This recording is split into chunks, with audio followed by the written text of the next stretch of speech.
Tu és fiel, Senhor. Tu és fiel, Senhor.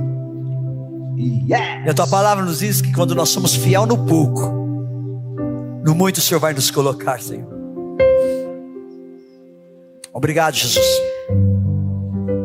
Obrigado por poder estar aqui nesta noite na tua casa, junto com os meus irmãos, cada guerreiro, cada guerreira, cada batalhador, cada batalhadora, que não se importou e está aqui.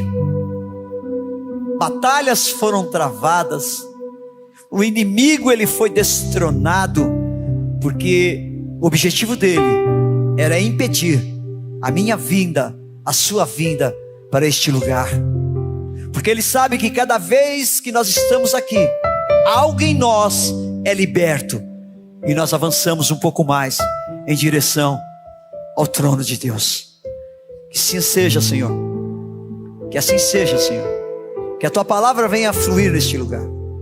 Que, Senhor, que não seja eu, mas seja o teu Espírito Santo.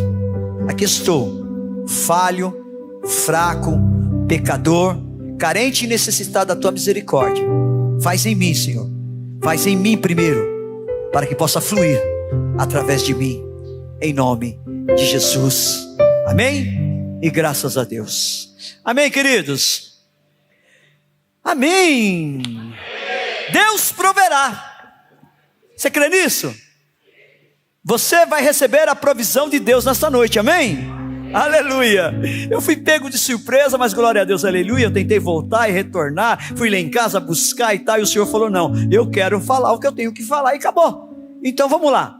Quem esteve conosco aqui ontem, nós vimos que nós tivemos um workshop com o pessoal de teatro, né? E nós passamos o dia aqui, e no decorrer da oficina que nós tivemos, do aprendizado, do ensino, foi montada uma peça. Gastou o pastor Edivando o quê? Silvana, umas 2, 3 horas, né? E aí à noite eles apresentaram. E foi assim algo que assim, quando é muito interessante, o primeiro ensaio, os insights, né? Que se pode falar, né? Os insights que teve, e aí a complementação, né? Da encenação total. O primeiro ensaio geral, e depois veio a apresentação à noite, gente. O começo, os insights, a ideia surgindo, pegando cada personagem, montando, né, as cenas, né? E aí depois quando houve o ensaio geral, mas quando chegou aqui à noite, era totalmente diferente. E aí eu não me lembro quem foi que falou, se foi a Isabel, mas uma das pessoas me falaram. Sabe qual foi a diferença, pastor? É que o Espírito Santo estava em nós. E quando ele está, tudo sai de acordo com a vontade dele, amém, queridos? E eu espero que nesta noite você saia daqui impactado. Não pelo que eu vou falar, não pelo que eu vou ministrar, mas pelo que o Espírito Santo vai falar no teu coração nesta noite. Amém? Então o cenário estava montado. E agora nós precisamos entender esse cenário. Esse cenário está lá em... Vocês podem abrir as suas Bíblias? Lá em 1 Reis. Vou plagiar aqui o meu irmão, o meu amado pastor Edivando, que ele diz que é uma palavra muito conhecida de todos vós. Né? 1 Reis capítulo 17 nos traz aqui um pano de fundo de um acontecimento, de algo muito sobrenatural da parte de Deus. Mas nós precisamos montar esse cenário para que vocês entendam os personagens e os acontecimentos que tiveram. Ficam atentos. É muito interessante que os primeiros personagens que aparecem aqui é o rei Acabe e a sua esposa Jezabel, reinando e fazendo o que era mal aos olhos de Deus. Primeiro eu preciso mostrar o caos que estava gerando em Israel naquele momento, para que Deus intervisse, e aí sim, aí depois nós vamos falar do segundo personagem chamado Elias. Mas é necessário que nós entendamos lá em 1 Reis, eu falei para vocês, né? No capítulo 17 começa, mas vamos no capítulo 16. No capítulo 16... dos versículos 29, 1 Reis 16, do versículos 29 ao 33, fala do casamento e do início do reinado do rei Acabe. Diz assim, olha: Acabe, filho de Oni, começou a reinar sobre Israel no ano 38º de Asa, rei de Judá. E reinou Acabe, filho de Onri, sobre Israel em Samaria, 22 anos. Prestem atenção agora, versículo 30. Fez Acabe, filho de Ori, o que era mal perante o Senhor, mas, olha que interessante, mais do que todos os que foram antes dele, como se fora coisa de só menos andar, ele nos pecados de Jeroboão, filho de Nebate, tomou por mulher a Jezabel, filha de Et-Baal, rei dos Sidônios, e foi e serviu a Baal e o adorou. Levantou um altar a Baal na casa de Baal, que edificara em Samaria. Também Acabe fez um poste ídolo, de maneira que cometeu mais abominações para irritar ao Senhor, Deus de Israel, do que todos os reis de Israel, que fora antes dele. Em seus dias, Riel, o Betelita, edificou a Jericó, quando lhe lançou os fundamentos. Morreu-lhe Abirão, seu primogênito. Quando lhe pôs as portas, morreu. Segube, seu último, segundo a palavra do Senhor, que falara por intermédio de Josué, filho de Num. Então aqui é o contexto do casamento, de uma aliança, né, de um rei judeu com um rei estrangeiro. E aí ele começa a fazer tudo o que era contrário aos mandamentos, à lei, aos preceitos de Deus. E a palavra, acabei de ler, a palavra nos diz que o que ele fez era mal aos olhos do Senhor. E olha que interessante, no capítulo 18, no versículo 19, olha o que diz, só para que a gente entenda. Aqui é o confronto, né? Daqui a pouquinho nós vamos falar sobre isso, mas olha aqui, aqui é o confronto que diz assim, 1 Reis 18, 19. Agora, pois manda ajuntar a mim todo o Israel no Monte Carmelo, como também os 450 profetas de Baal e os 400 profetas do poste ídolo, que comem na mesa de quem? Jezabel. Quem era Jezabel? Jezabel era a esposa do rei Acabe. Então olha que interessante, esses 805 profetas malignos do diabo, de Satanás, comiam, eram sustentados pelo rei Acabe e também pela sua esposa Jezabel. Então é esse caos, é esse cenário que nós encontramos, que é justamente nessa situação em que Deus intervém. E aí aqui entra o segundo personagem, que é Elias. Vamos lá, capítulo 17, versículo 1 em diante. Então nós precisamos saber, diz assim, olha: então Elias, o tesbita dos moradores de Gileade, disse a Acabe: tão certo como vive o Senhor Deus de Israel, perante cuja face estou, nem orvalho, nem chuva haverá nesses anos, segundo a minha palavra. Então nós vemos aqui o profeta Elias, o tesbita, chegando. Mas quem era o profeta Elias? Eu procurei pesquisar, como eu gosto, né? E vou trazer para vocês, para a gente aprender um pouquinho mais sobre o profeta Elias. O profeta Elias, ele foi um dos homens mais conhecidos na Bíblia, citado tanto no Antigo Testamento, como também nós vamos ver no Novo Testamento. Ele viveu no século 9 a.C., durante os reinados de Acabe e do rei Acasias, no reino do norte. Por que reino do norte? Lembrando que em sua época o povo de Israel havia sido dividido em dois reinos. Judá, o reino do sul, com a capital em Jerusalém, e Israel era o reino do norte, com capital em Samaria. Aqui nós vamos se cumprindo, né, a sentença que Natã coloca sobre Davi, após ele cometer o pecado de adultério com Betseba. dizendo que o reino deles seria tomado e seria dividido. E nós vemos que após a morte do seu filho Salomão, isso já começa a acontecer. Há a divisão das 12 tribos, sendo que 12 tribos, das 12 tribos, 2 tribos ficam com Jorão e 10 tribos fica com Jeroboão. Então há essa divisão do reino do norte e do reino do sul. Amém, queridos? Só para a gente pegar esse contexto. É nesse contexto que nós vamos ver isso aí, tá bom? E aqui nos traz algo muito importante também, que é uma ojeriza, ou seja, uma rivalidade que começa a acontecer entre os judeus e os samaritanos. Quando você pega o Evangelho de João no capítulo 4, onde Jesus está para tomar água lá em Sicar, à beira do poço, nós vamos ver a conversa entre ele e a mulher samaritana, onde ela diz: espera aí, ei, não é lícito um judeu conversar com uma mulher e também com uma samaritana. Por causa do que, irmãos? Por causa dessa rixa histórica que eles tinham. Ao ponto que Jesus, ao enviar os seus discípulos, ele diz primeiro para que ele disse para eles: vai aos filhos de Israel e não vá aos gentios e aos samaritanos.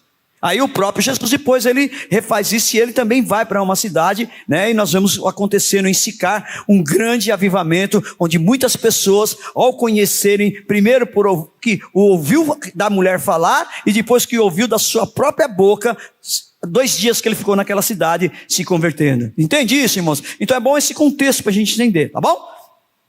Então é muito importante saber que a Bíblia, ela não revela nada, absolutamente nada, sobre a vida pessoal e familiar de Elias, o tesbita. Sabemos apenas que ele era um tesbita que morava em Gileade, a leste do rio Jordão.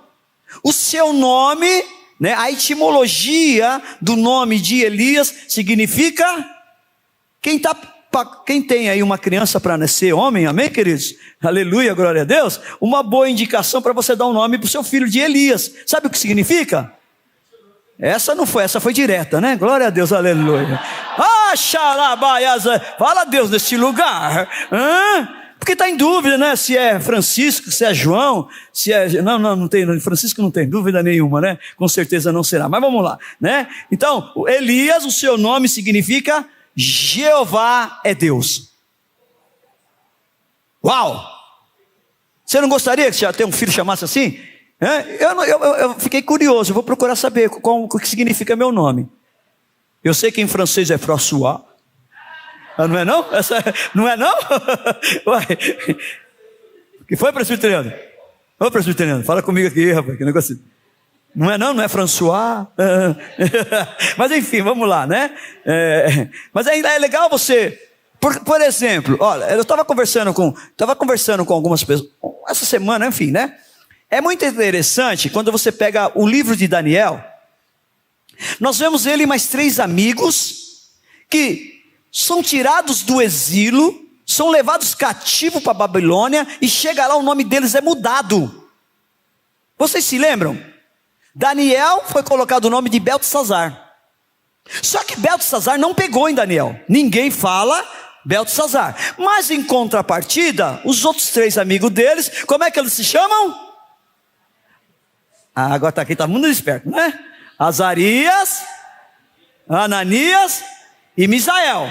Mas popularmente conhecido com a alcunha, ou seja, com o apelido de Sadraque, Mesaque e Abidnego, que tem até uma musiquinha, né, gente? Adorando os deuses babilônicos. Não tem nada de louvor gospel ali, irmãos. Vocês já tentaram sobre isso? Vocês já tentaram? Porque Sadraque, Mesaque e Abidnego foram os nomes dados a eles de deuses babilônicos. Você já cantou esse louvorzinho? Fala a verdade, confessa o pecado, irmão. Sadraque, Mesaque, não é? Não sei lá como é que é.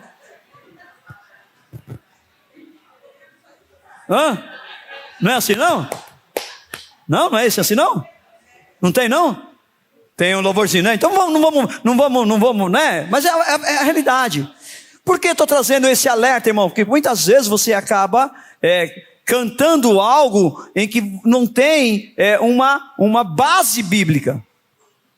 Amém? Eu não conheci, eu não sou desse tempo.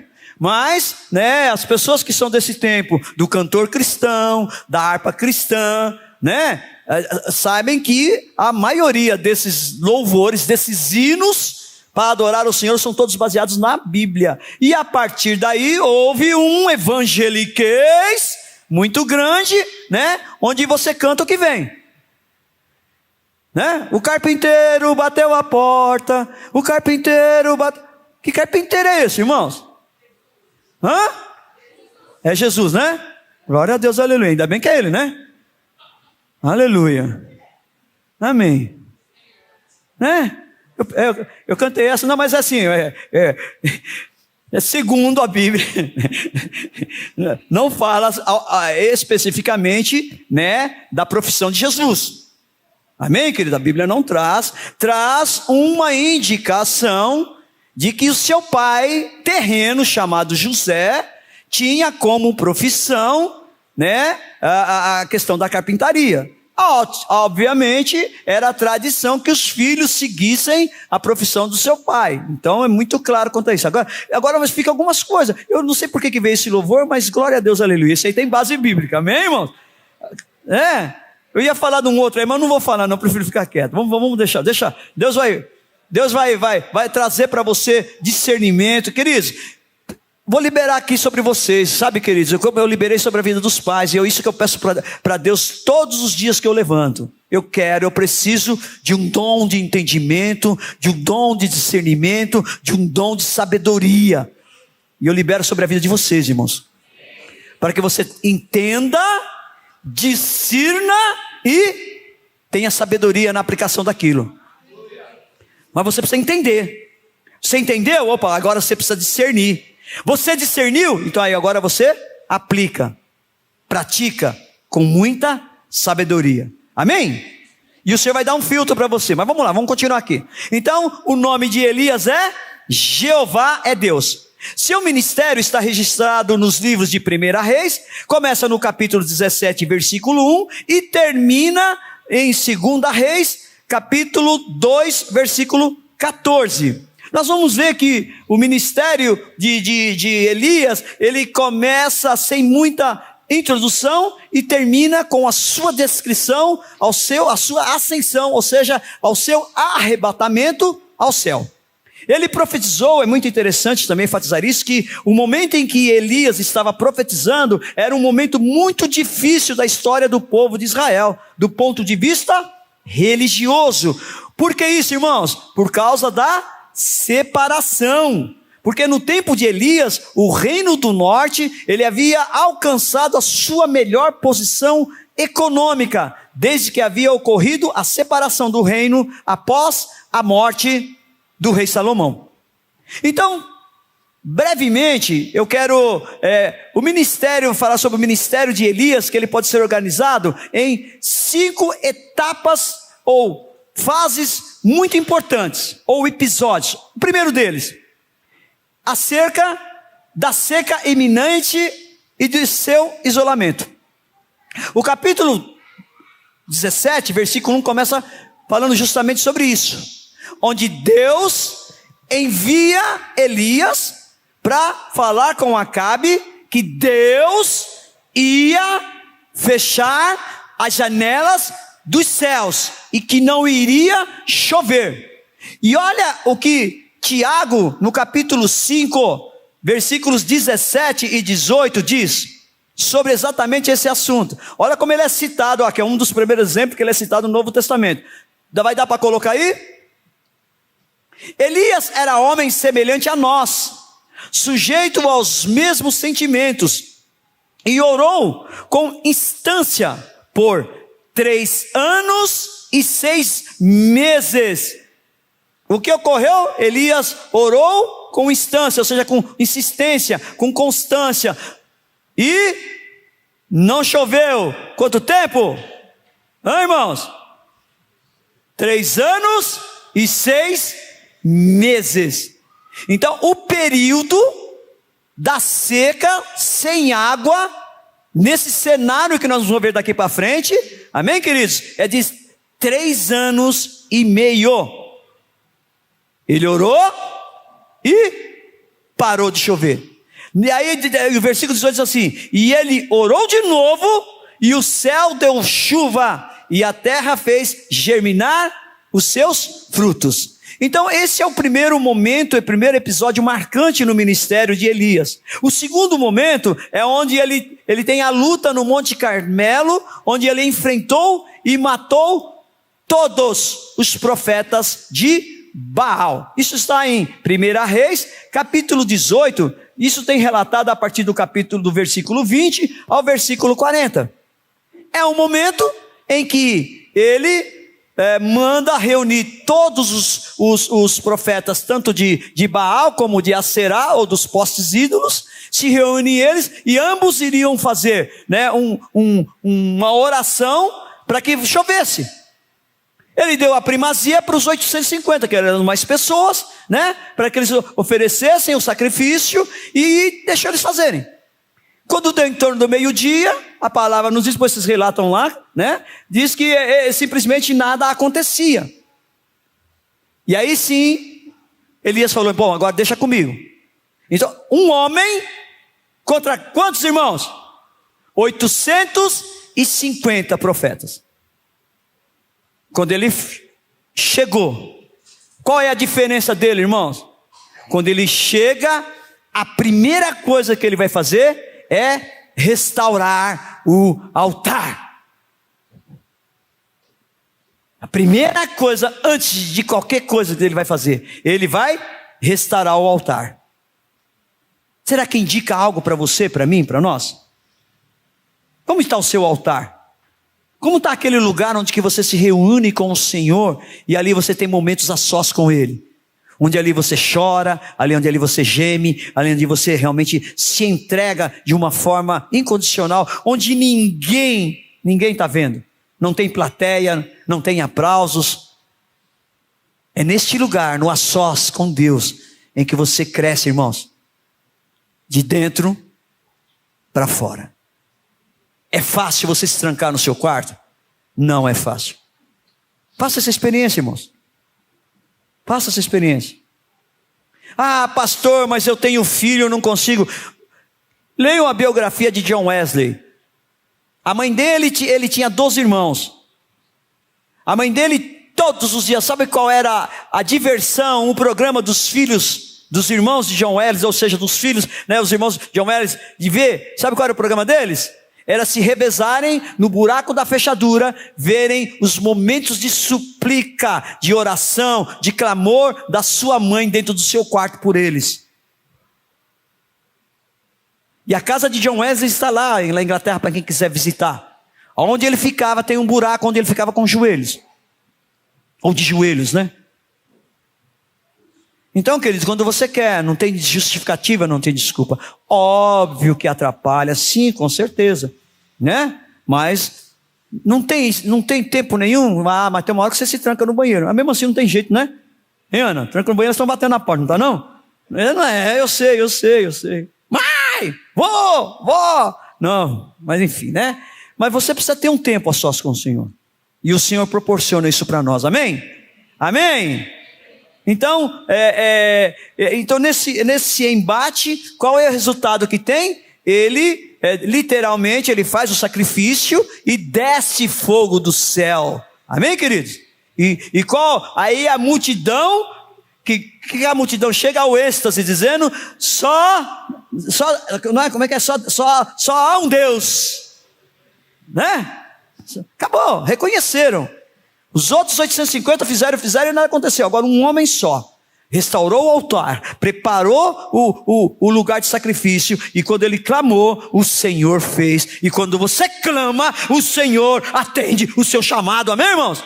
O seu clamor, ele está atento. Você precisa clamar, irmãos. Você precisa entender nesta noite o que o Espírito Santo quer dizer para nós. Deixa eu fazer um adendo para vocês aqui. Ficaria muito mais fácil se nós tivéssemos a peça antes, por motivos técnicos, né? Não conseguimos ter a peça anterior antes, né? Mas com certeza nós teremos num outro momento. Mas quem assistiu ontem está entendendo esse cenário.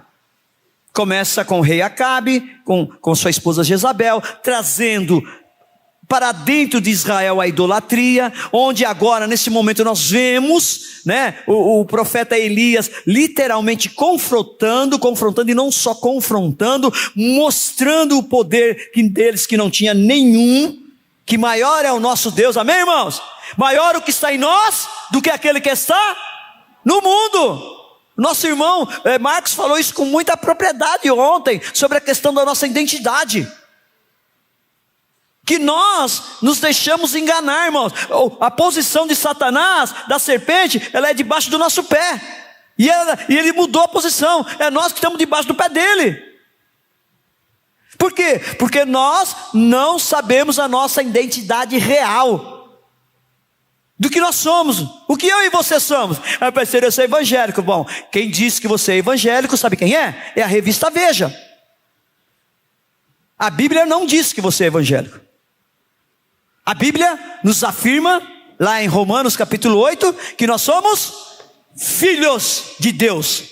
Depois leu em casa, 8,16. E o 17, ele vai muito além de ser filho, nos diz que nós somos co-herdeiros e herdeiros com Cristo Jesus.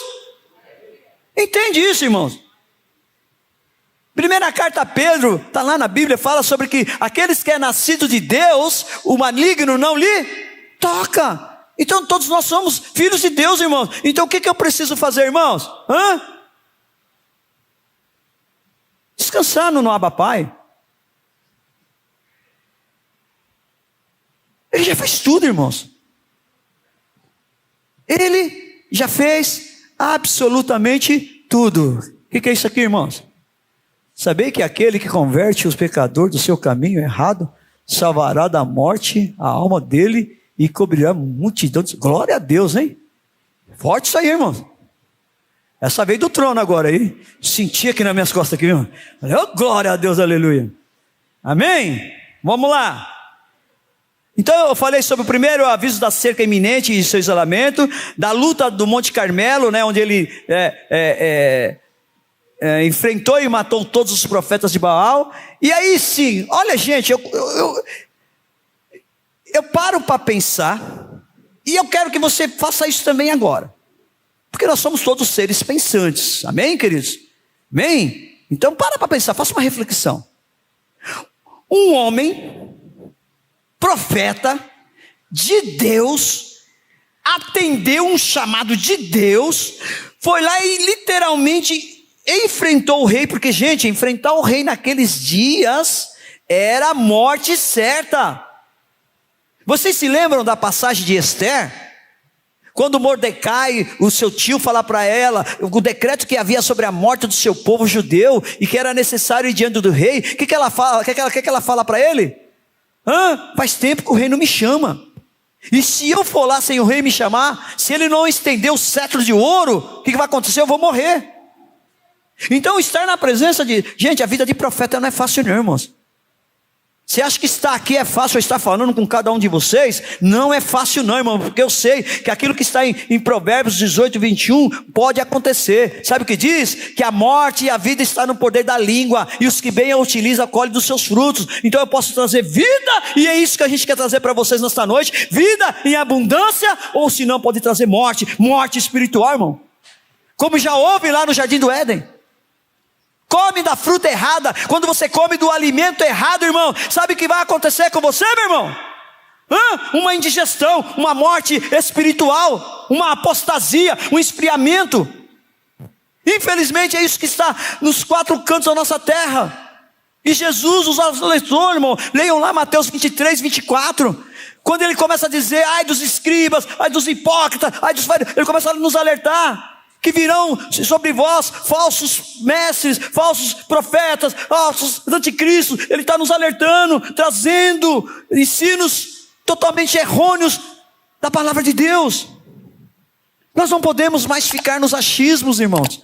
Nós temos que ficar na verdade, porque aquele que conhece a verdade, ele é liberto. E quando ele conhece a verdade que é liberto, ele permanece constantemente nessa verdade e se torna um discípulo real e verdadeiro de Jesus, irmãos. Vocês entendem o caminho? Você não tem digestão, você é bem alimentado, você cresce saudável. Falava isso a semana passada, ou a semana retrasada, não me lembro, mas foi uma das semanas a gente falava sobre o bebê espiritual. Como você alimenta um bebê? O bebê, ele sai do útero da mamãe, ele vai direto para a fonte, para o seio da mamãe, não vai para outro lugar, irmãos.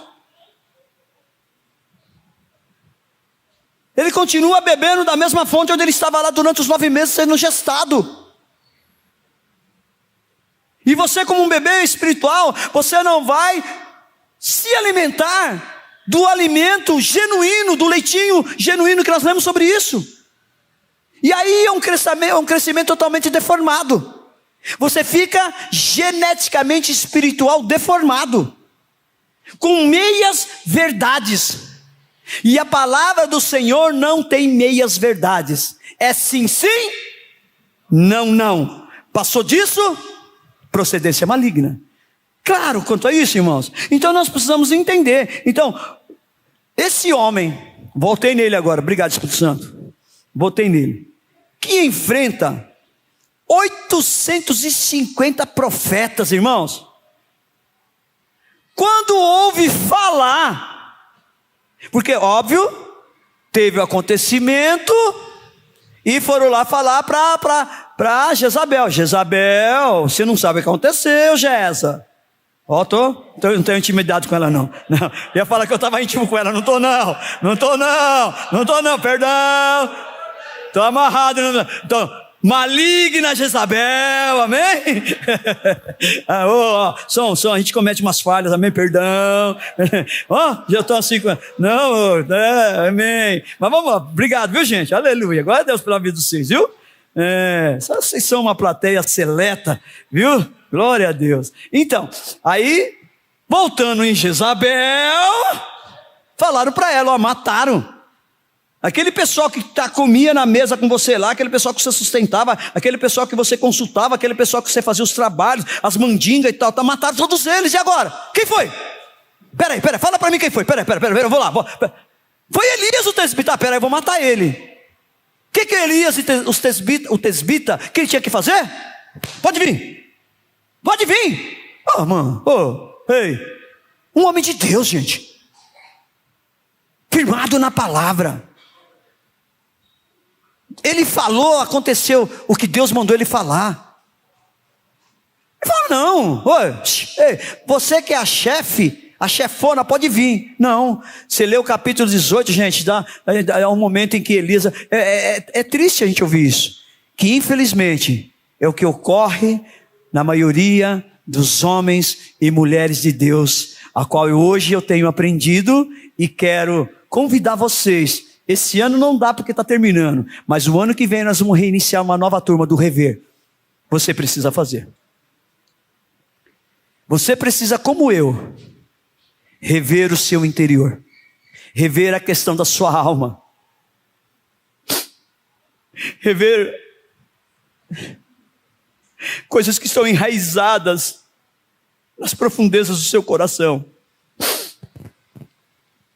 e mudar de... Eles só não muda de opinião quem não tem opinião. Eu de primeiro, quando falava que alguém tinha depressão, isso aí é frescura. Eu falei, irmãos, que estresse não está em Deus, não. É falta de orar, é falta de jejuar. Hoje não, irmãos. Hoje eu entendo. Porque na primeira palestra que eu ouvi aqui da pastora Márcia, eu quero até honrar ela, que eu não conhecia, né? Foi através da nossa irmã Paulinha, né? Que ela fez 3 anos, né? E na primeira palestra que eu vi aqui, ela falou assim, que nós pastores, nós cuidamos, e muito bem, obviamente na medida de cada um, amém? Da parte espiritual das ovelhas, mas nós esquecemos de cuidar da alma deles. Quando ela falou assim, isso é comigo. Que a gente não consegue é entender o ser humano. Eu não consigo entender, eu não consegui, amém, irmãos? Hoje eu já vejo com outros olhos o que você passa. A ter compaixão. O que é ter compaixão? Não é ter dó, não, irmãos. É se colocar no lugar da pessoa, daquilo que ela está passando. É isso que o Espírito Santo tem me levado, irmãos. Estamos na 6ª aula. Estou sendo quebrado, moído. Mas a cada aula que passa eu tenho saído, sabe, mais pronto. Para uma etapa que eu sei. Eu entendo, sabe, Paulinho e pastor Edivando, eu estou entendendo o último ciclo que nós estamos vivendo dos 3 anos. É muito interessante. O fechamento que o Senhor está fazendo em algumas coisas na minha vida. Ele quer fazer isso na sua vida. Mas você precisa deixar. Você precisa vencer o seu eu. O problema nosso maior é o nosso eu. Chegue na sua casa, se coloque diante do seu espelho e brigue com você mesmo. Fale umas verdades para você mesmo no espelho. Porque se eu começar a falar aqui, o pastor está dando indireta. O pastor, eu falei com o pastor lá, o pastor está falando do púlpito da minha vida. Eu não estou não, irmão. Agora você precisa falar com você mesmo. Sabe qual é o seu maior ministério? Eu já falei isso várias vezes. É você mesmo. Você se ganhar para Jesus.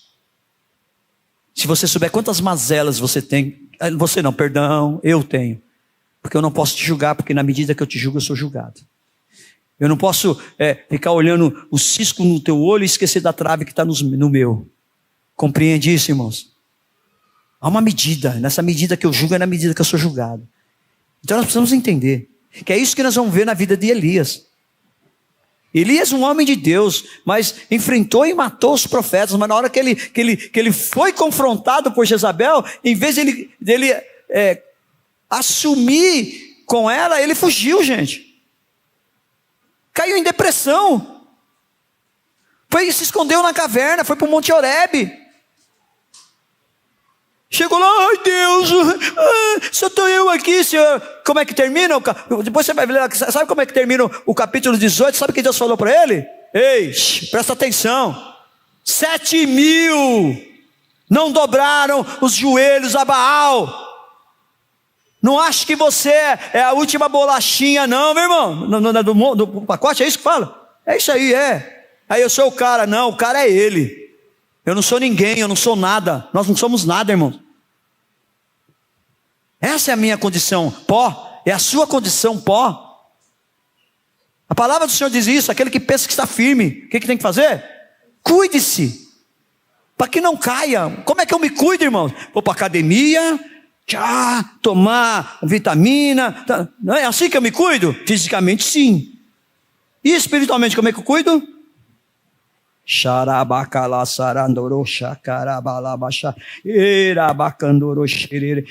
Me alimentando, comendo da palavra, levantando as minhas mãos, e não importa a situação, não importa a circunstância, não importa o que eu estou passando, eu estou adorando a Deus, adorando a Ele, declarando a sua soberania sobre a minha vida, sobre a nossa vida. É isso. Uma vida em Deus, amém, queridos? E então a gente vê ele fugindo, literalmente fugindo da luta. E o quarto episódio está lá no capítulo 21, né? Eu até tirei daqui, glória a Deus, aleluia. Capítulo 21, que é a questão do episódio envolvendo Nabote, né? Que é quando o rei Acabe, ele vai lá falar, Nabote, eu queria a sua vinha, eu queria então essa parte desse terreno seu aqui, para mim fazer uma hortinha para mim. E Acabe falou, não vou vender para você não. Aí ele chega lá em casa, chega lá no palácio, tudo tristinho. Gente, que papel de rei é esse? Vocês não tenham dúvida, irmãos, sempre atrás de um Acabe frouxo, tem uma Jezabel forte. Sempre atrás de um Acabe sem posicionamento, sem autoridade, tem uma Jezabel com posicionamento e com autoridade. O que ela falou para ele? Fica tranquilo, vou resolver isso. Contratou 2 sujeitos, foram lá e falaram mentira contra Nabote, ele foi julgado, mataram, e ele foi lá para ele e falou: errei, oi meu amor, vai lá, toma posse do terreninho que eu dei para você, sem se preocupar que custou uma vida, que tinha uma família, que tinha, obviamente, que era uma vinha, que tinha funcionários, que também tinham famílias. Vocês compreendem isso, irmãos?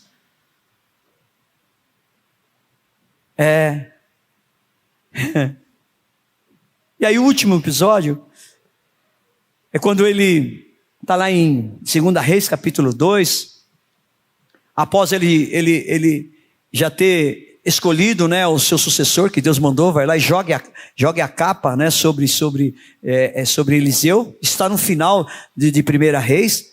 Ele não vai lá e fala assim: ó, Eliseu, entenda, queridos, o chamado de Deus nas nossas vidas é de diversas formas, viu? Talvez você não entendeu o chamado que Deus tem para a sua vida, viu? O chamado de Eliseu, leiam lá depois, vocês vão ver. Elias vem, joga a capa sobre ele e vai embora. Eliseu que chama ele, meu senhor, eu posso ir lá despedir dos meus pais, tal. E aí ele queima a sua carroça, né? E sacrifica o boi que ele está trabalhando. E depois ele segue. Mas ele simplesmente fez isso. E aí nós vamos ver não só em uma oportunidade, mas em várias oportunidades, antes de Elias ser transladado, ou seja, antes que Deus o tomasse para si, ele literalmente falando para Eliseu: não precisa ir comigo não. Não, mas eu vou do Jordão, não, fica aí, não, eu vou. Quem quer, irmãos, tem que correr atrás, irmãos. A pessoa quer a unção, mas não quer pagar o preço pela unção. A pessoa quer o chamado, mas não quer ouvir o chamado e se preparar para o chamado. Eu dei um exemplo a semana passada sobre usei o Eliã como exemplo. Para ser um engenheiro você precisa estudar 5 anos. Para você ser um médico, você tem que também estudar 5 anos. Para você, fora a residência, enfim, né? Então há um tempo de preparação. E a pessoa, por exemplo, você tem um chamado para um pastorado, legal, e aí? Você tem se preparado para isso? Qual é a base para um pastorado? O mínimo, um curso de teologia, de um conhecimento da palavra. É o mínimo.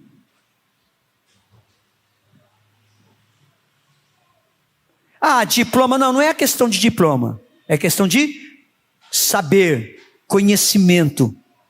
Porque Oséias capítulo 4, versículo 6 diz, na parte final dela, diz assim, que o meu povo está sendo destruído porque lhe falta o quê? Conhecimento. E conhecimento do quê? Da palavra. Jesus volta, e quando Jesus vem, o que ele fala? Errais porque não conheceis as Escrituras. E Jesus vai mais além ainda. Ele diz ainda, e nem o poder de Deus.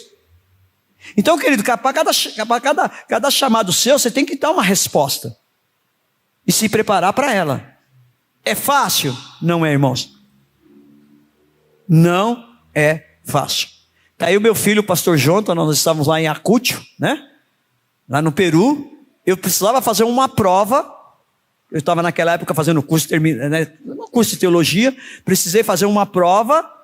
Lá em Acúcio, fui numa... Como é que chama isso? Nem sei como é que chama esse negócio, né? Que tem internet, como é que chama isso? Lan House. É isso aí. É isso aí. Fui lá no Lan House e... Please. Não é please, não. Ajuda eu aqui no espanhol aqui. Me gusta muito. É isso aí, vai, gente. Enfim, eu sei que acabei, né, entrando e fazendo. Você entende? Então, tem sacrifício. Se você tem um objetivo, você não pode abrir mão dele.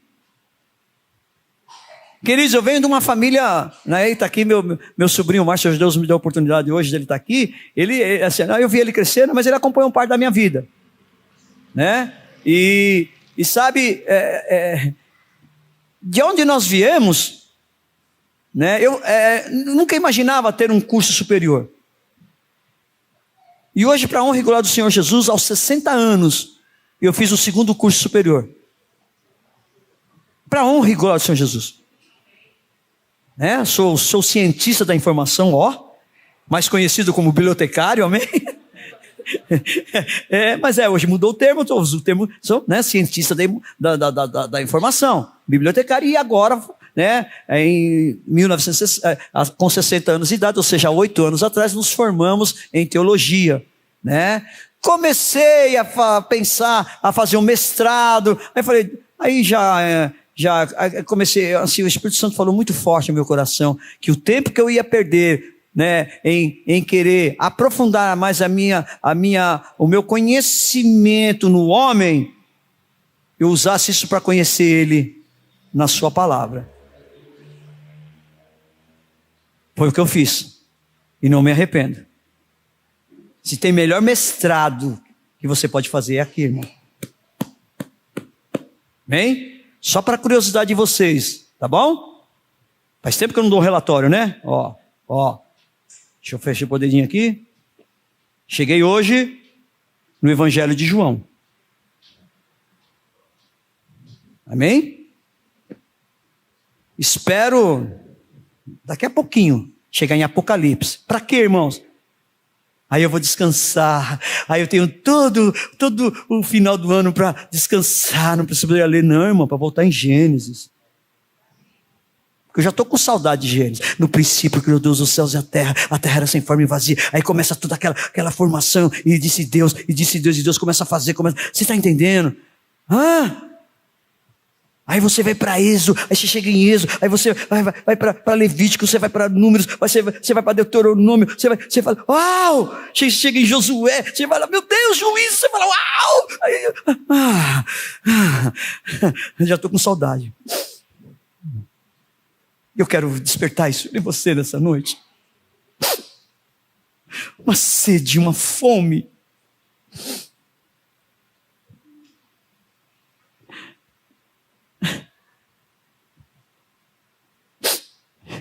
É bom demais. É bom demais estar com Ele. Gaste tempo com Ele, irmãos. Perdão que eu vou dizer, mas desligue sua televisão um pouco. Desligue seu smartphone um pouco. Não sei se o seu tem, mas o meu tem um que fala quanto tempo eu tenho. Eu estou nele utilizado, falando assim, olha, você utilizou tantas horas, não sei se o seu tem isso, o meu tem. Eu tenho um cagueta no meu telefone, que eu estou lutando para baixar esse tempo. Sabe como eu consigo só baixar esse tempo? Eu descobri? Parando de usar.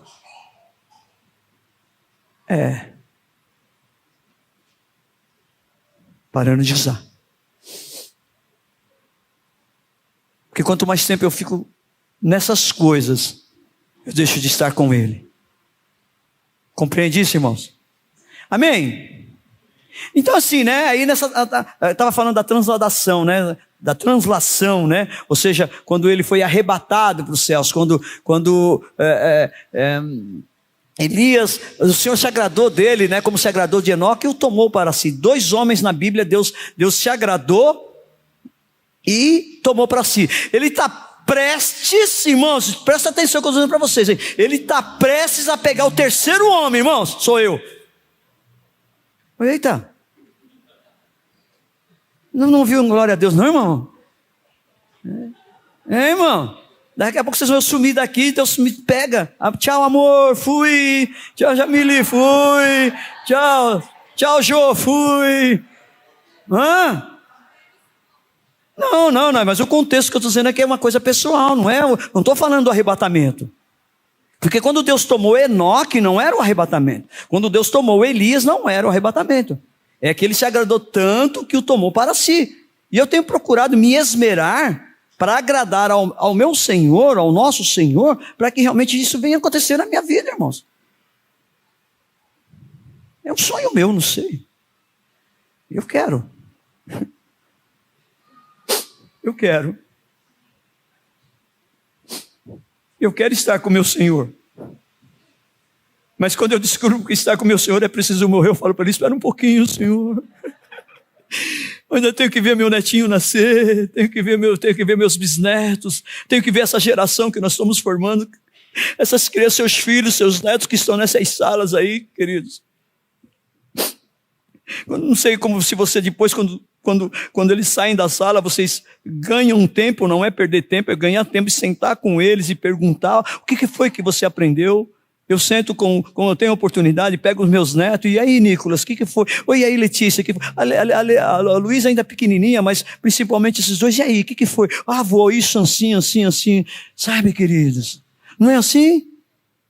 É assim. Nossos filhos não estão ali, seus netos não estão ali brincando, eles estão aprendendo a palavra de Deus. Amém, irmãos? Amém, irmãos? Aleluias! Onde que eu estou mesmo, irmãos? Ah, Jesus. Eu estou aqui na translação, né? Quando ele foi, né? Aí nós vamos ver que, olha que interessante. Eu falei dos 4 episódios mais importantes. Falei sobre a questão da sua autoridade dele ir lá e falar, né? Falei sobre a questão do enfrentamento dos profetas de Baal. Falei sobre a questão da vinha de Nabote, né? E aí falei primeiro da fuga, né? Que ele foi para o Monte Horebe, depois da vinha de Nabote. E agora estou falando sobre a questão dele ser transladado.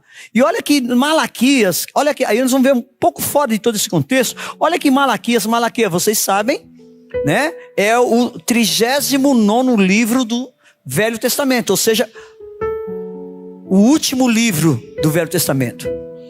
A partir de Malaquias há as pessoas falam um interregno, outros falam um espaço interbíblico, ou seja, foram 400 anos que Deus parou de falar com a humanidade. E olha o que ele diz aqui, olha, no último capítulo 4, no último versículo, olha o que ele diz, irmãos. Isso tem me chamado muita atenção. Malaquias, capítulo 4, versículo 5 e 6. Olha o sinal, e gente, nós precisamos entender. A Bíblia ela nos traz apontamentos específicos para aquilo que há de vir, amém, irmãos? Olha o que aqui está dizendo para a gente, ó, Deus está falando assim, ó, eu vou ficar calado, e ele fica 400 anos sem falar, tá bom? Mas olha o que ele está falando aqui, ó, no último capítulo e nos últimos versículos de Malaquias. Malaquias capítulo 4 diz assim, ó, eis que vos enviarei quem? O profeta Elias, antes que venha o grande e terrível dia do Senhor. Antes que venha o que, irmãos?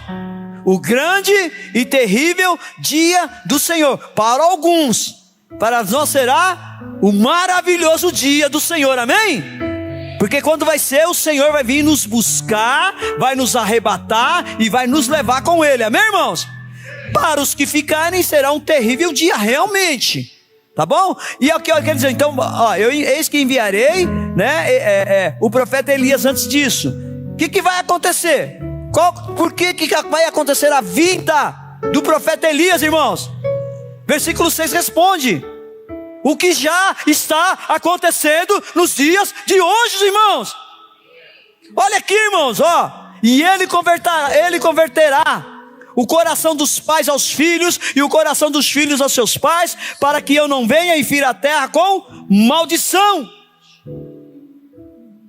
Hoje nós temos exemplos aqui dentro da igreja, que os filhos estão trazendo os pais para a igreja. Mãe, pai, eu quero ir para a igreja. Vocês entendem isso? Está se cumprindo, irmão. Nós precisamos estar atentos às escrituras. Está se cumprindo.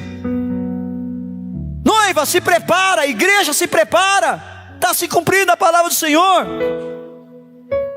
Olha aqui Mateus, irmãos, Mateus capítulo 17. Essa passagem é muito linda, irmãos. Mateus 17, do versículo 1 ao 8, que fala sobre a questão da transfiguração de Jesus no monte. Quem é que estava lá, irmãos, na transfiguração do monte? Com Jesus? Moisés e Elias. Vocês conseguem entender isso, irmãos?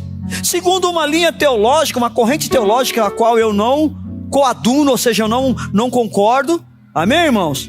Que diz que esse foi o momento em que Elias e Moisés vieram falar com Jesus, que ele já poderia parar, não precisava morrer na cruz, não precisava fazer mais nada, que ele já tinha cumprido a sua missão aqui na terra. Ah, gente, que heresia. Porque você vê desde o nascimento de Jesus, que ele disse que ele veio para se cumprir as Escrituras, e as Escrituras dizem que ele precisava morrer na cruz, irmãos. Então essa linha não tem, enfim, né? Só estou dando para vocês entenderem um pouquinho. Tem algumas pessoas que não, mas peraí, pastor, mas apareceu. Querido, nós precisamos entender essa teofonia que está aparecendo aqui, amém? O que é essa teofonia, pastor? No momento exato, num outro momento a gente explica. Amém, irmãos? Amém? Mas aqui aparece Elias. Onde mais aparece Elias? Já acabei de ler, né? Tiago capítulo 5, versículos 17 e 18. Elias era um homem semelhante a nós, e sujeito aos mesmos sentimentos, e orou com instância por 3 anos e 6 meses. Não choveu. E orou de novo, e o céu deu chuva, e a terra fez germinar os seus frutos. Então até aqui, irmãos, eu peguei o primeiro personagem. Os primeiros personagens, quem? Acabe e Jezabel. O segundo personagem, acabei de falar sobre ele, é Elias, o profeta, o tesbita. E aí sim, dentro desse contexto, nós temos um terceiro personagem, ou personagens.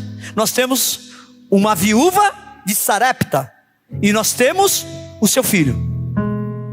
E olha que interessante que nós vamos ver que após esses 3 anos e meio, quando Elias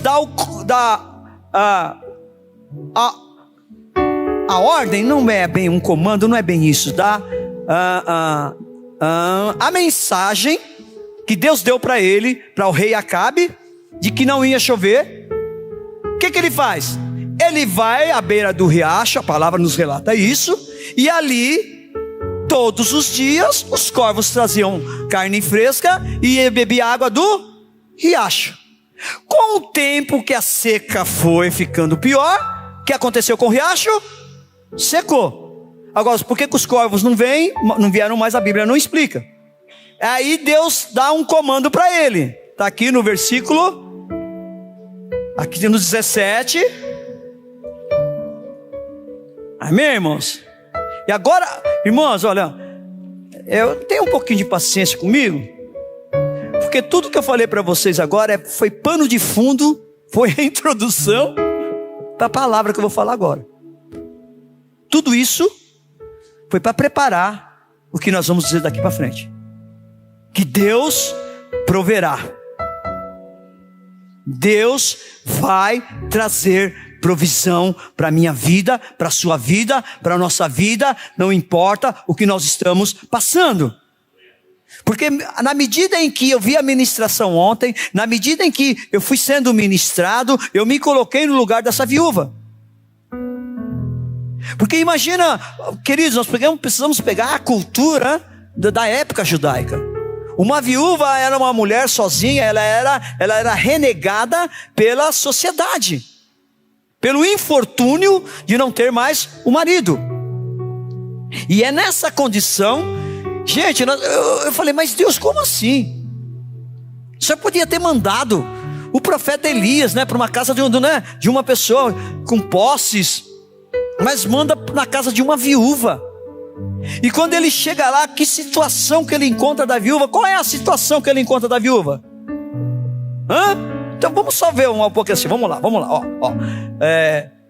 Primeiro, a Bíblia não fala o nome delas, ou seja, tanto da viúva como do filho. Também não dá, né? Só fala o quê? Da sua cidade. Qual é a sua cidade? Sarepta, que era uma cidade localizada na região fenícia, que ficava ao norte de Israel, perto da cidade de Tiro. é o local onde o profeta Elias foi enviado por Deus. Então, quando ele chega lá, qual é a situação que ele encontra na casa da viúva? Ela, muito bem encenado ontem, né? Ela colhendo gravetos. Eu ia chamar a Isabel para fazer isso agora. Quem vai ficar? Não, deixa quieto, não é, Isabel? Aí eu vou ter que chamar também cadê o Elias? O Elias já correu? Ah, tá ali. Mas enfim, né? Então, colhendo gravetos para quê? A palavra relata isso, que eles estavam colhendo gravetos para fazer a última refeição. E depois, qual era a situação dessa casa, dessa família, gente? De penúria completa, de desolação completa, de uma necessidade completa. E é para ali que Deus envia o profeta para ser sustentado, alimentado. E aí você pergunta, como eu perguntei, mas Deus, por que para aquela casa? Por que para aquela mulher? E o Senhor me respondeu para mim: eu só envio os meus profetas para os lugares que têm necessidade, para que eles respondam, não conforme a necessidade deles, mas conforme a minha necessidade que eu tenho para com os meus.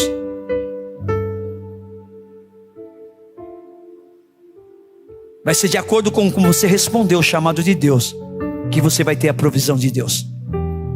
Porque se aquela viúva tivesse respondido de uma forma diferente, eu vou fazer, eu tenho aqui só um punhado de farinha na panela e só tenho um pouquinho de azeite na botija. Eu vou fazer o que eu tenho, eu e o meu filho vamos comer e acabou, você que se vire. Mas não vê que a primeira coisa que o profeta pede para ela não foi comida. Nós estamos falando desse contexto, desde a palavra que ele liberou lá 3 anos e meio atrás, que haveria seca. Então o que era de mais precioso em Israel naquele momento, naquela região, era a água. Era a água.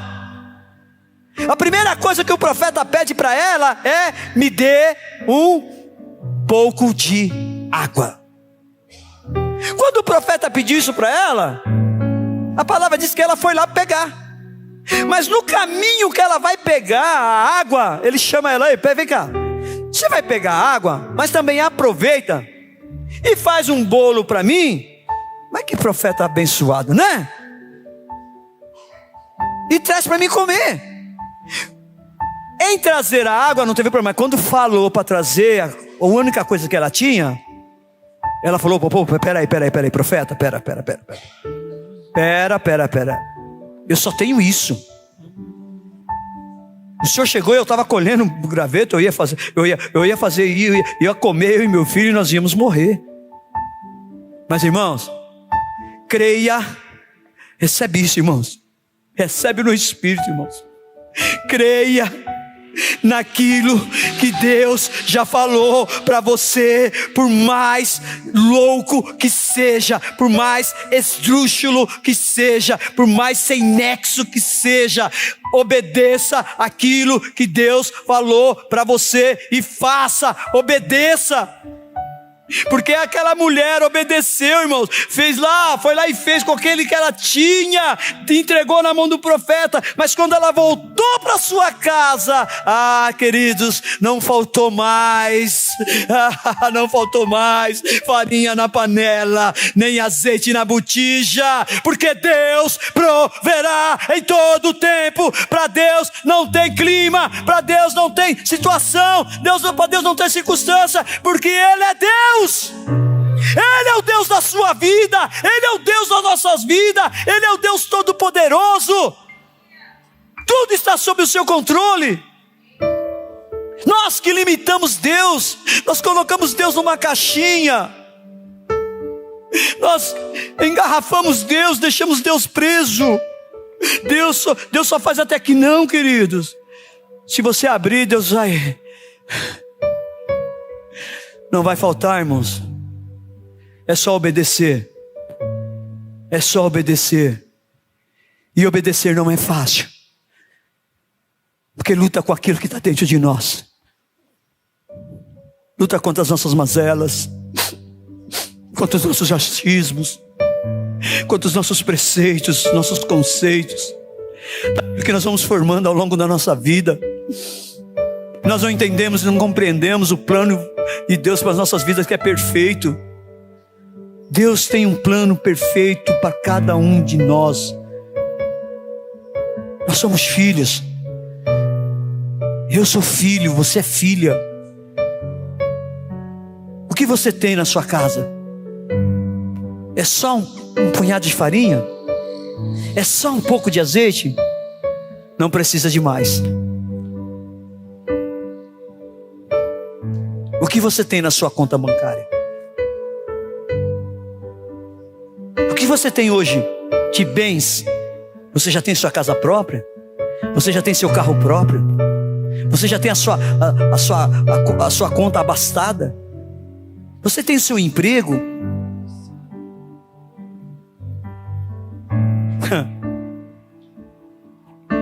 O Senhor tem mais para você, querido. O Senhor tem muito mais para você, recebe isso. Que aqueles que têm terão muito mais, mas aqueles que ainda não têm, o Senhor vai fazer na vida de cada um de vocês, de nós, amém, irmãos? Porque Deus não faz acepção de pessoas. Deus não dá para mim e deixa de dar para você, não. A única diferença é que à medida que eu vou para Ele, é que Ele libera. É isso que você vai fazer. Saia daqui convicto daquilo que você é em Deus. Parafraseando o nosso irmão Marcos, tome posse da sua identidade em Deus. Tome posse, que Deus vai prover. Está na seca, irmãos? Está no deserto aí, irmãos? A provisão está chegando. A provisão está chegando. Ei!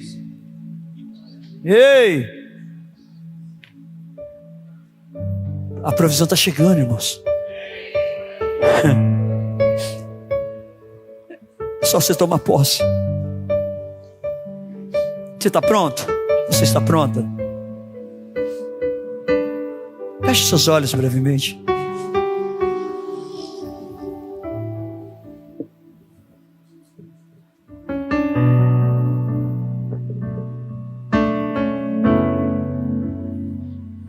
Eu preciso dizer para você que está aqui nesta noite, para que a provisão de Deus venha sobre a sua vida, é preciso você ter Ele em seu coração. É preciso você entregar a sua vida para Ele. É preciso você, de uma forma incondicional, abrir mão do seu eu, para que o eu sou venha a reinar na sua vida. Eu pergunto a você que está aqui nesta noite: tem alguém que gostaria de entregar a sua vida para Jesus? Não fez isso ainda, mas gostaria de fazer isso nesta noite. Entregar a sua vida para Jesus de uma forma incondicional. Tem alguém? Dê uma cena com a sua mão, quero orar por você. Faça isso. Diga: Jesus, Deus, eu tenho passado por situações, tenho passado por circunstâncias, mas eu tenho entendido que chegou um momento em que eu vou romper em Ti. Fogo que cura.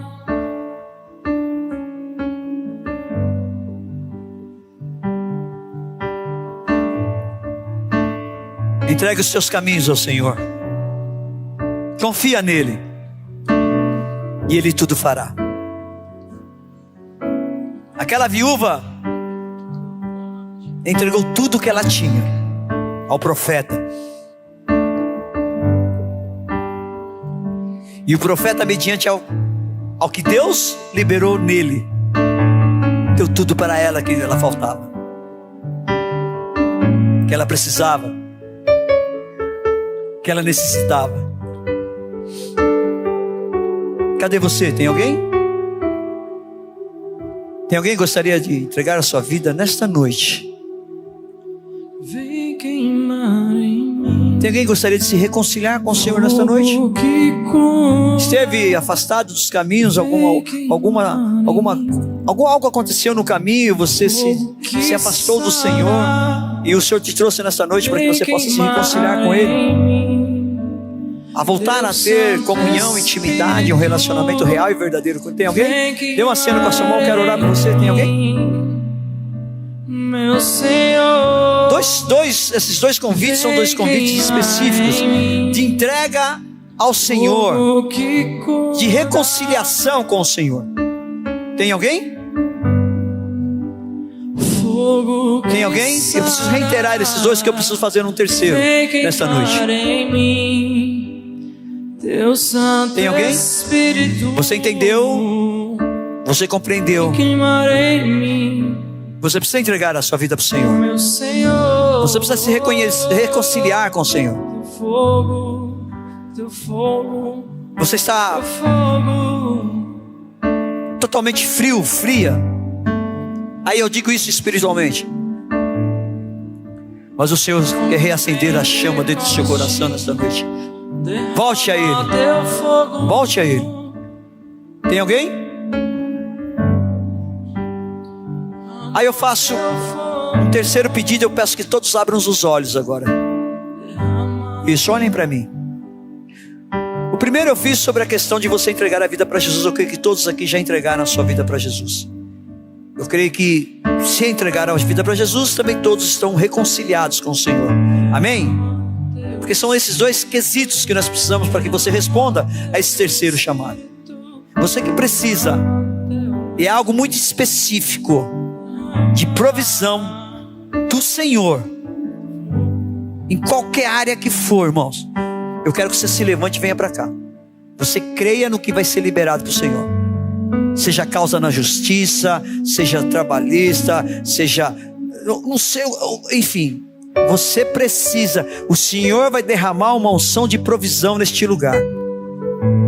De emprego. Isso.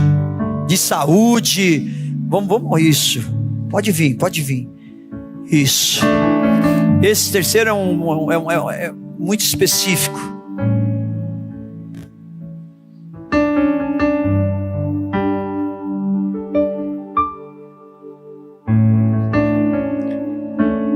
Mais alguém? O Senhor vai liberar uma provisão especial, querido. Só que eu preciso que você anote hoje o dia. Se anote hoje. Hoje é dia 6 de agosto de 2023.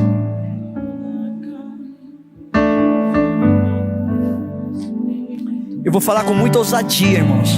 Vou falar agora, vou liberar uma palavra com muita ousadia sobre vocês.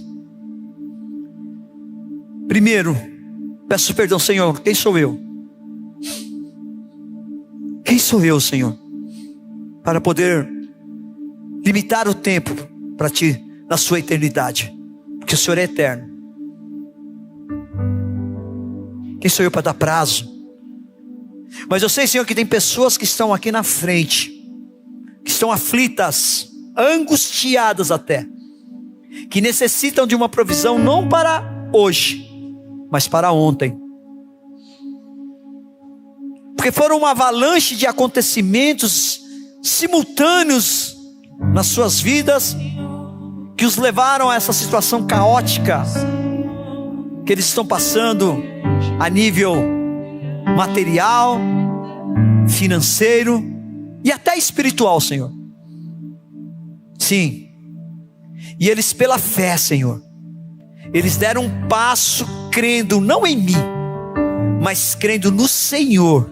Da mesma forma que aquela viúva, independente da situação que ela se encontrava, ela mesmo disse com seus próprios lábios: eu estou colhendo esses gravetos, eu vou pegar esse fim desse punhado de farinha que tem na panela, esse pouco de azeite, vou misturar, vou fazer um bolo, eu e meu filho vamos comer e nós vamos morrer, porque nós não temos mais esperança. Sim, Senhor. Há esperança. Há esperança. Paizinho, por favor. Oh, Abba Pai, se possível, apressa-te, Senhor. Que nós tenhamos resposta, Senhor, até o final dessa semana de provisão para alguns, ou se todos, se possível. Se não, Senhor, ao final deste mês. Mas, Senhor, eu quero já te agradecer, Pai, que não passe desse ano de 2023. Os teus filhos estão aqui dando um passo de fé. E eu, mediante como, Pai, o profeta Elias, não estou me comparando com ele, quem sou eu, Senhor? Mas estou liberando uma palavra profética sobre a vida de cada um, Senhor. Como o Senhor falou comigo lá no monte, Senhor, Pai, do Amargedon. O Senhor me levantava como um profeta no meio de um povo, e que eu liberasse palavras sobre a vida deles, Pai. Eu libero agora uma palavra de provisão em todos os sentidos, Senhor. Sim, Deus. Sim, Senhor. Libera, Senhor. Agora. Vai liberando, vai liberando, vai liberando, vai liberando, vai liberando, vai liberando. Sim, sim, Senhor. Isso, recebe, recebe, recebe, recebe, recebe, recebe, recebe. Isso, provisão do Senhor, provisão do Senhor, provisão do Senhor, provisão do Senhor. Isso, isso, isso, Senhor. Isso, isso, isso. Sai. Isso, isso, Abba. Isso. Ei, Deus. Sim, Senhor. Sim, Senhor. Pai, na área da saúde, Senhor, eu quero pedir que o Senhor toque agora, Senhor. Toque a vida dos gêmeos, Senhor, do Felipe e do Guilherme, que saíram daqui, Senhor, com febre. Um deles, o Guilherme. Toca ele agora. Nós damos uma ordem. Toda inflamação, toda infecção, toda febre que está causando, sai agora, em nome de Jesus. Visita também, Senhor, a nossa irmã Terezinha, que está hospitalizada, Senhor, com pneumonia. Nós declaramos ela curada, sarada. Espírito Santo, toca ela agora. O Senhor é o médico dos médicos, Senhor. Colocamos também, Senhor, a vida da Thaís, Senhor, a esposa do Tiaguinho, que está, Senhor, com câncer. Declaramos células novas sobre a vida dela. Câncer, eu te dou uma ordem. Sai agora. Sim. Seja queimado todas as células malignas. Células novas sobre a vida da Thaís. Nós vamos contemplar o milagre. E se porventura houver alguém que está aqui na frente, Senhor, com enfermidade, vai tocando agora, Deus. Vai tocando. São curados, curados, curados, sarados pelo poder que há em nome de Jesus. Em nome de Jesus. Em nome de Jesus. Em nome de Jesus. Em nome de Jesus. Aleluias. Aleluias, creiam.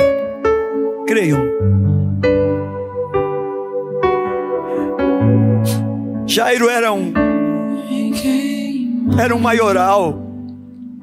Ele era um dos governantes da sinagoga. Jairo ouviu falar que Jesus estava na cidade, sua filha estava morrendo. Ele deixou de lado a sua religiosidade, deixou de lado o que ele era, e foi atrás de Jesus, crendo que Jesus salvaria a sua filha da morte. E assim foi. Mas quando no caminho, vocês imaginam um religioso vendo uma impura, uma mulher do fluxo de sangue durante 12 anos tocar nas bordas das vestes de Jesus e ser curada? Você imagina o nó que deu na cabeça daquele religioso? Como eu vou deixar um homem que foi tocado por uma impura tocar sobre a minha filha? E quando, se não bastasse isso, quando estava chegando na sua casa, chegaram e falaram para ele: para de incomodar o mestre, a sua filha já morreu. Mas ele vira para Jairo e diz: e o Senhor fala para cada um de vocês: não temas, tão somente creia e verás a glória de Deus. Não temas, não temas, creia, creia, creia e verás a glória de Deus. Amém, irmãos? Amém. Que o Senhor te abençoe e te guarde. Que o Senhor faça resplandecer o seu rosto sobre ti e tenha misericórdia de ti. Que o Senhor levante o seu rosto sobre ti e te dê a paz.